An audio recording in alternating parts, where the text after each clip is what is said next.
This is Christopher John Bjerknes. It is June 26th, 2023. A friend forwarded to me a link to a video criticizing Fulmich. And in that video, it showed a depiction of the logo for Operation Warp Speed. And it pointed out the fact that that logo contains 3 Hebrew letter Vavs, which also signify 3 sixes, and the Hebrew letter Yod, which is the number 10 also in Hebrew gematria. And that got me to thinking that I should do a thorough analysis of all the Kabbalistic imagery I could find in that logo for Operation Warp Speed that the Trump administration put out.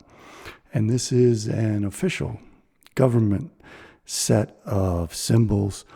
And Trump had a lot of Chabadniks in his administration, including his son-in-law, Jared Kushner, who was married to his daughter, Ivanka. And they both hold great reverence for Rebbe Menachem Mendel Schneerson. They visited his grave, and Kushner's links go at least back to Harvard, further back than that, to Chabad. So I think it's very interesting that apparently the symbolism for Operation Warp Speed is just filled with Kabbalistic images. So why don't we start digging into some of that and look at what we can find. Now, the video I watched pointed out that these signify 3 Vavs. Each Vav is the number 6, so that's 666.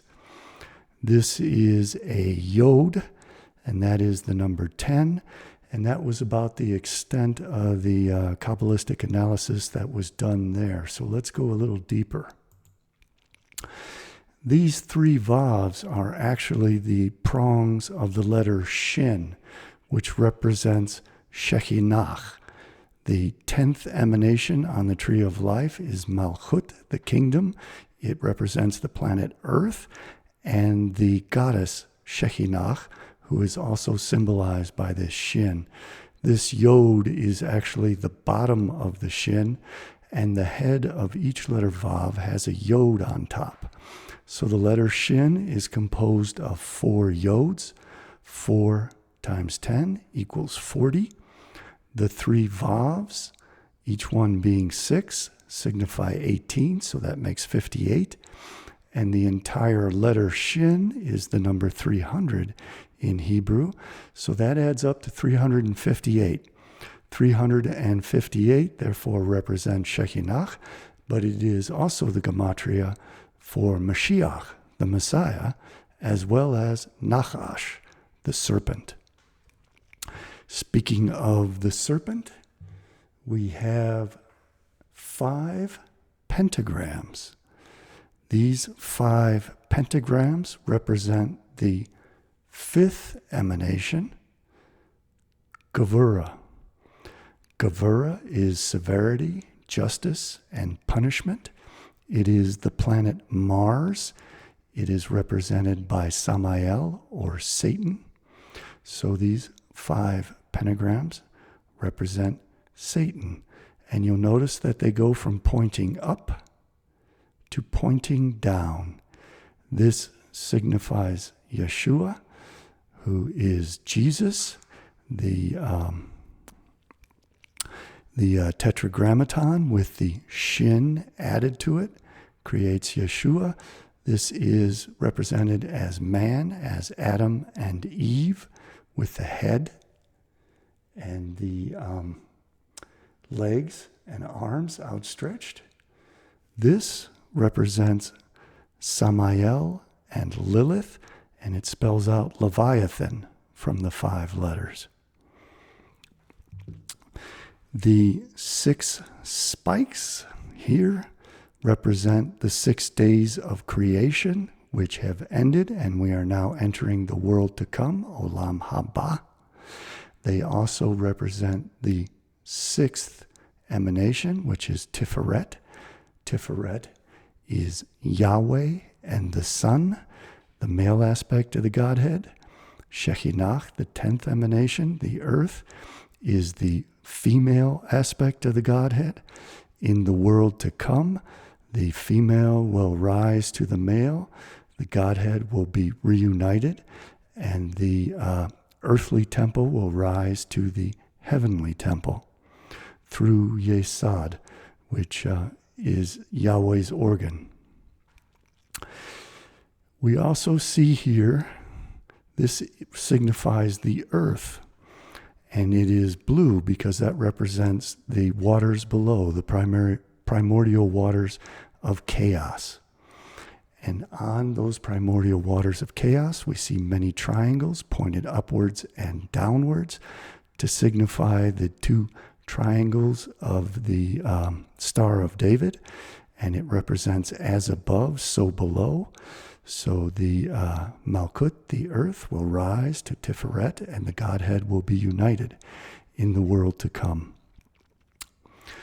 The golden specks on the earth signify the Kelipa Noga, the divine sparks contained within the divine shells. The little purple nuggets represent the Klipa, the Kelipot, the evil shells or husks, which will disappear from the world to come. This cuboid form, well, it's a cube, it's a perfect cube, is the Holy of Holies from the temple. And there is an earthly temple and a heavenly temple. They are both the throne of God, and they will be reunited when the earth rises to Tiferet.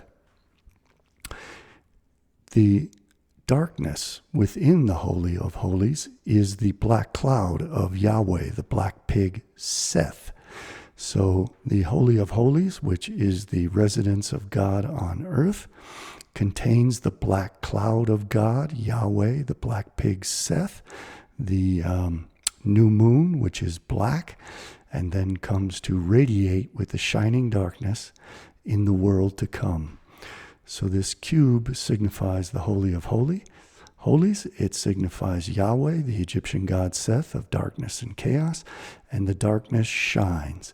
In the 10 plagues that were put on Egypt, when it was dark for the Egyptians, it was nevertheless light for the Israelites, because the Israelites shine in the darkness of Seth, the god of chaos and darkness.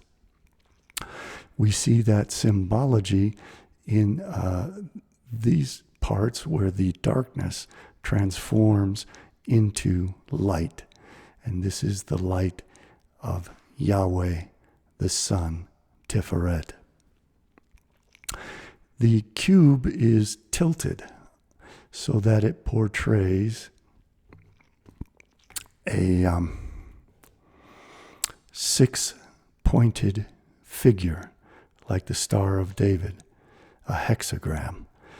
And if you go from this point to this point to this point and back, it forms the triangle as above. From this point to this point to this point to this point and across, it forms the triangle so below. As above, so below. When they recombine, the Godhead is recombined into its male and female aspects, which then become androgynous. And men and women, likewise, like Adam and Eve, like Samael and Lilith, become androgynous.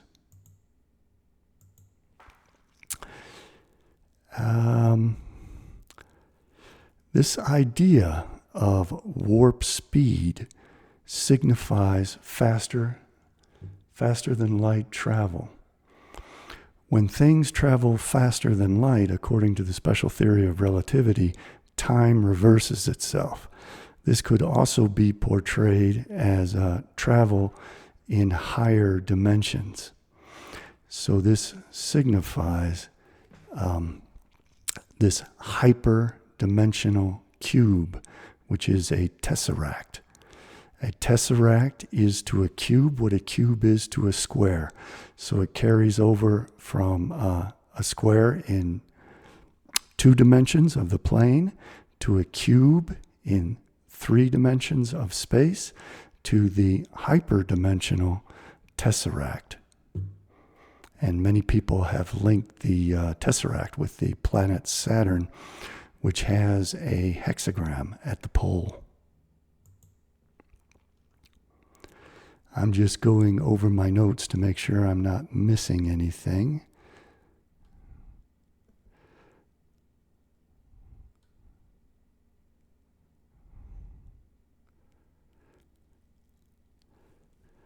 I think that covers it pretty well. So let's go through a couple more of my slides that might explain it a little bit better. This is the letter Shin. Shin is the first letter in Shekhinah, and it is composed of these 3 vavs, each vav being a 6. So you can see when you look at it directly, it represents 666. But each one of those vavs is composed of a yod at the head. There are 4 of those yods. Each yod is 10, so that's 40. Plus the 3 sixes is 18, plus the 300 of the entire Shin makes 358, which is also the gematria of Nachash, the serpent, and of Mashiach, the Messiah. The menorah of the temple represents the 3 fathers, Abraham, Isaac, and Jacob, and the 4 mothers, Sarah, Rebecca, Rachel, and Leah. The 7 lights of the menorah represent the 7 planets of the moon, sun, Venus, Mercury, Mars, Jupiter, and Saturn. The pentagram depicts Adam and Eve when it is upright, and it spells out Yeshua, Yod, He, Shin, Vav, He. The tetragrammaton becomes a pentagrammaton. When the pentagrammaton is pointed downwards, it spells out Leviathan, as in the evil serpent, which has the male aspect Samael, Satan's male aspect, and Lilith, Satan's female aspect. The Magen David, the Star of David, the Seal of Solomon, represents as above, as Yahweh, as Yesod, his phallus, and the womb pointing down to Malkut of Shekhinah, which is the earth. So it forms as above, so below. As above, so below is also composed in the letter Aleph, which has 2 yods forming above and below, and the slanted Vav representing the unified serpent of the holy serpent and the evil serpent. Again, Yod and Vav are pictograms of serpents.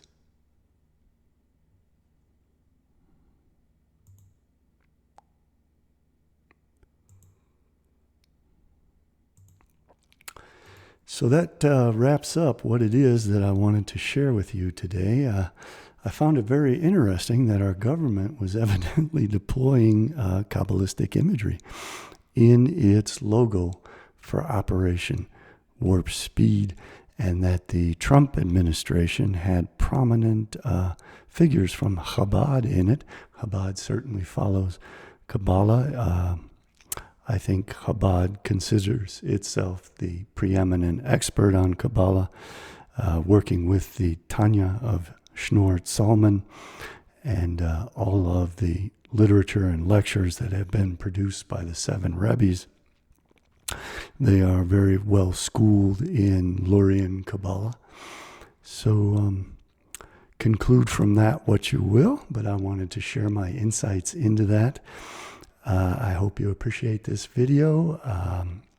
If you can, please contribute. You can contribute at my website, cjbbooks.com. There will also be links in the description below. I go heavily into Kabbalah in my books, which you can find at my website, cjbbooks.com. Thank you very much for watching, and I'll see you next time.